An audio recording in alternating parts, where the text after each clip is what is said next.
Good afternoon, sir. I am Maria Erlin A. Concepcion, Group 2, and we will report about market integration. What is market integration? Market integration occurs when prices among different locations or selected good follows similar patterns over a long period of time. Group of goods have proportionally to each other, and when this relation is very clear among different markets, it is said that the markets are integrated. So, unahin muna natin i-discuss yung market. So, ano nga ba ibig sabihin ng market? Para sa akin, yung market is doon binababa or dinadala lahat ng mga finished products na ginawa dito sa bansa natin or ginawa mula sa ibang bansa. Siyempre, sa market din natin mabibili lahat ng mga necessary needs nating mga tao, especially the food at yung mga gamit natin sa bahay. So, what is integration? So, yung integration naman is, ito yung isa o dalawang business na nagsama para mag-work together. So, unang-una is separated sila at may raming pagkakaiba. Then, nung nagsama na sila at tinawag na integration, doon na napunta lahat ng mga products, lahat ng mga services, iisa na lang sila, unite na lang sila. So, mag-work sila together para mag-earn ng money at mag-earn ng mas maraming profit. So, nangyayari yung market integration kapag yung presyo sa iba't ibang lugar o yung presyo ng mga product nila ay hindi pa rin nagbabago. So, ibig sabihin, kung may pattern sila ng mga presyo na dati pa nila, so at hindi pa rin nababago yun hanggang ngayon, dun sila nagkakaroon ng market integration. So, sa market integration, dito nangyayari yung mga pagpapalitan ng products o ng mga kalakas sa mga iba't ibang market. So, ibig sabihin, yung flow dito sa market integration is, halimbawa yung products ko ay ililipat sa market nila at yung products nila is ililipat sa market ko. So, ibig sabihin, kapag malinaw sa aming dalawa yung flow kung paano kami magpalitan ng products, doon tinatawag na integrated. So, ibig sabihin, nag-work kami together. Hello everyone, I'm Julie Ann Cruz from group number 2, and now I am going to present to all of you the types of market integration. The first type of market integration is horizontal integration. So ano nga ba ang horizontal integration? It's the process of company increasing production of goods or services at the same part of the supply chain. Ang horizontal integration, maaaring gawin ito ng isang kumpanya sa pamamagitan ng internal expansion at pakikipagsanib sa ibang kumpanya. At isa pa dito ay pagdaragdag ng mga production goods. And the second type of market integration is vertical integration. It's a strategy whereby a company owns or controls its supplier, distribution, or retail location to control its value or supply chain. Ang vertical integration, may kakayahan siya makontrol ang pagpaprocess para makabawas sa gastos and to improve efficiency at mapalaki ang kumpanya. At pag-iba-ibahin ang mga produkto, bawasan ang competition at palawakin ang bagong market. And the last type of market integration is conglomeration. A conglomerate merger is any merger that is not horizontal or vertical. In general, it is the combination of firms in different industries of firms operating in different geographic areas. Ito ay pagsasama-sama ng mga kumpanya sa iba't ibang industriya o kumpanya na nagpapatakbo sa iba't ibang lugar. Isang proseso kung saan ang negosyo ay nakakakuha ng malaking bilang at iba pang mga walang kaugnayang mga negosyo upang makabuo ng isang malaki at lubos na sari-saring korporasyon. Good evening, sir. I'm Kurt Guzman, Group 2, Team Uniteens. My report is example of market integration. My example of market integration is horizontal integration, vertical integration, and conglomeration integration. Horizontal integration is the process of company increasing production or service at the same part of the supply chain. What is horizontal integration? Horizontal integration, dito na yung pumapasok yung supply chain. Dito na yung raw material, supplier, factory, distribution, retail, then pupunta na siya kay customer. Example sa horizontal integration sa supply chain. Sa raw material, halimbawa, pag may tanim ka na palay, or mais.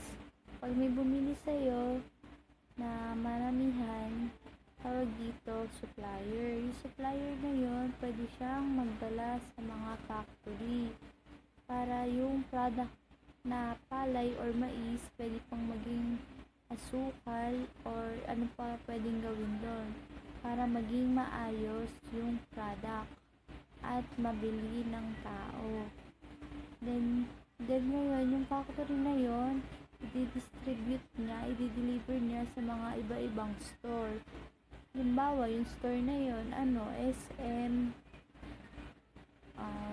Unitap, or kahit ano pa. Basta yung mga pwedeng pagbila ng mga tao. Hanggang sa maging good quality.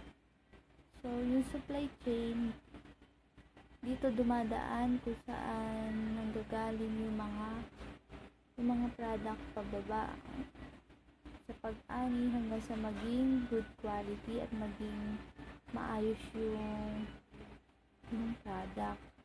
So, yun lang. Vertical integration. Vertical integration is a strategy whereby a company owns or control its suppliers, distributor, or retail location to control its value or supply chain. What is vertical integration? Ang example ko sa vertical integration, pagkamukha sila nung horizontal integration. Ang nagkaiba lang sa kanila, yung vertical, mas napapabilis yung pag-deliver niya sa mismong store. Dahil yung mismong store ay rumerekta na agad siya mismo sa manufacturing. So, may pagkakasunduan na sila sa isang business. Yun ang halimbawa ko sa vertical. Kaya mas nakakatipid yung yung mismong market dahil mismong manufacturing na siya rumerekta.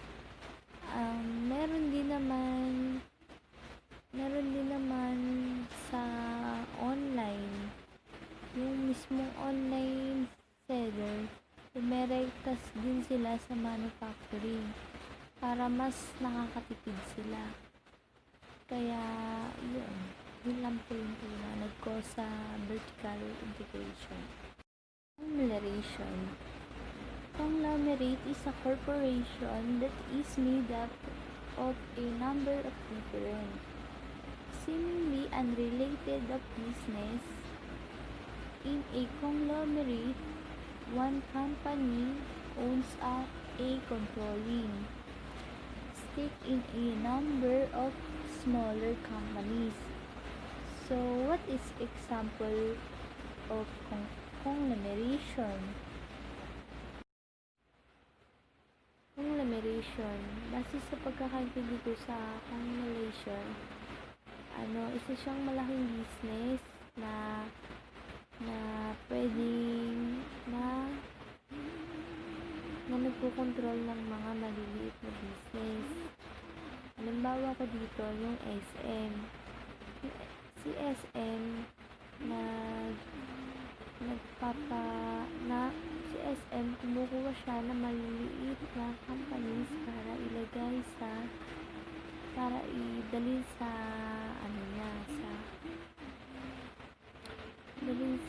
business niya para mas lumawak si SM, para mas dumami or mas kumita si SM.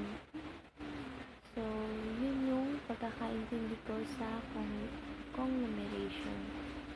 So, yun lang po. Maraming salamat. Thank you so much sa mga sumuporta, sa mga hinig. Maraming salamat po sa report na ito. So, yun lang po yung report ko po na to. Kung ano lang po yung pagkakaintindi ko sa mga new research ko. So, sir, maraming salamat. Good day everyone, I am Elaine Cruz from Group 2. As duly reported the types of market integration, let's proceed to the effects of it. So, I will be discussing the effects of market integration. So, the first integration is horizontal integration. First effect is attaining economies of scale. Second is buying out a competitor in a time-bound way to reduce competition. Sa pamamagitan ng strategy ng horizontal integration, nagagamit ito para maka-achieve ng mas mataas na bilang sa ekonomiya.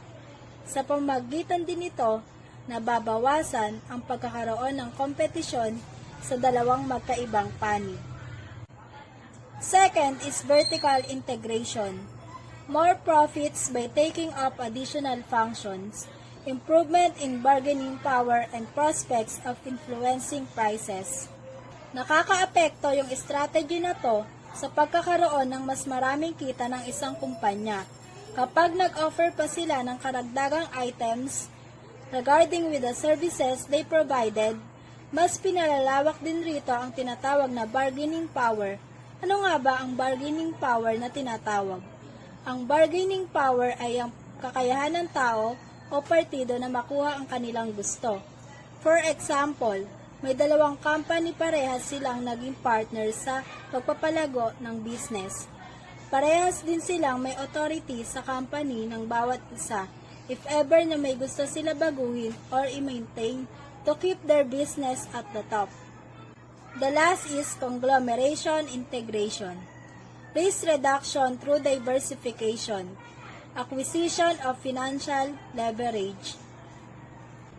Dito sa conglomerate integration, nakakatulong to sa isang business dahil naiiwas ito sa maaring panganib o risk na pwedeng harapin ng isang company dahil gumagamit sila ng diverse strategy.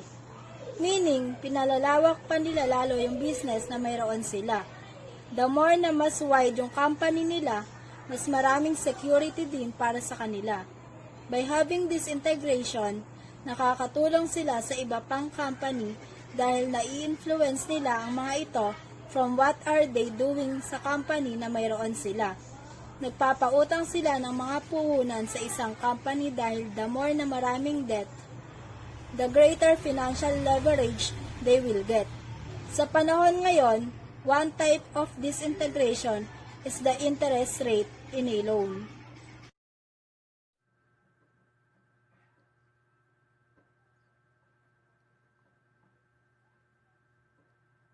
The advantage of marketing integration. It increases the standard of living people by providing them various choices of goods and products. The second one is reducing competition. There would be no need to offer anything that was valuable or even remotely unique to your marketplace. The last one is increasing the employment opportunities. Spreading your marketing message can increase your return on investment.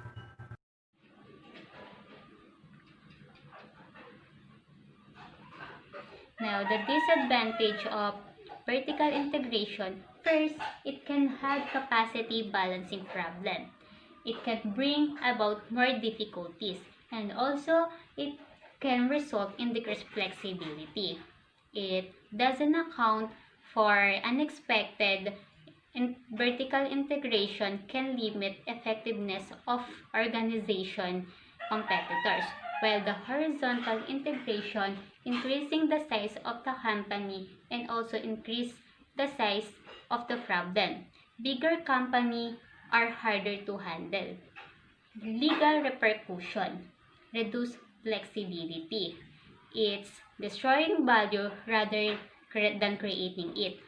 This happened because never materials despite cost of horizontal integration. Conglomeration. Taxation group structure reduce the taxation benefits. There is no development of the innovation due to inertia. and also management costs increase due to the size of the group.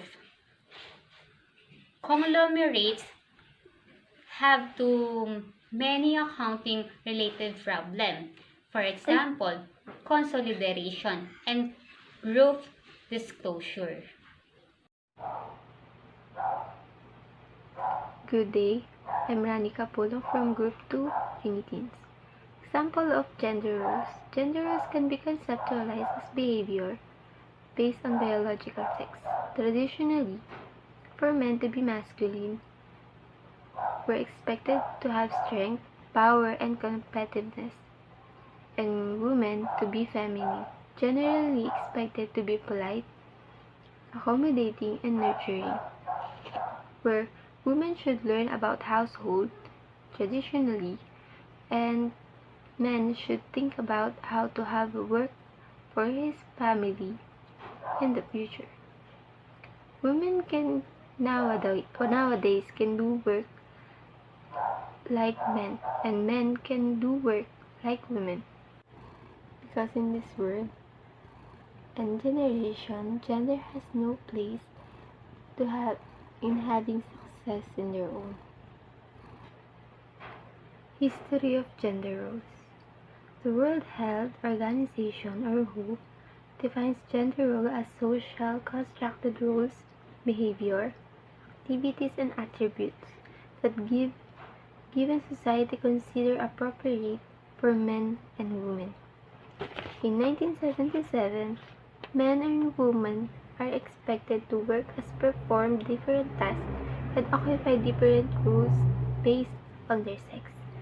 In this example, ito yung mga tradisyon na ang babae dapat nasa bahay gumagawa ng gawaing bahay at hindi nagtatrabaho, nag-aalaga ng mga anak.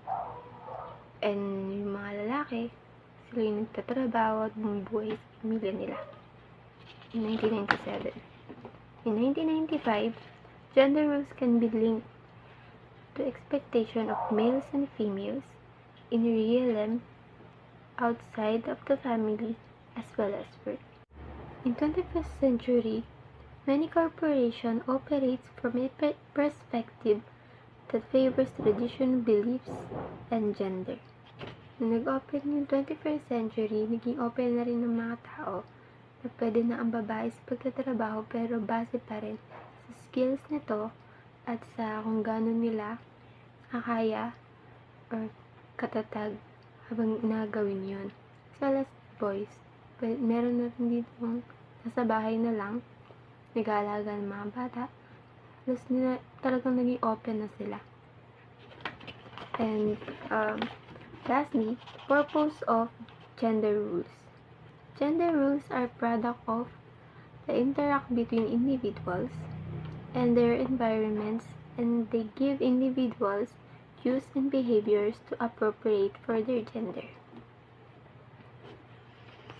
The purpose of gender rules, it tells us how to act, dress, talk, and what skills do we have to face this society and based on the gender that we have when we were born.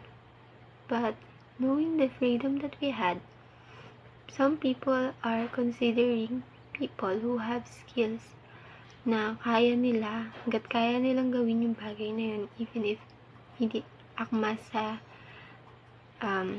gender nila.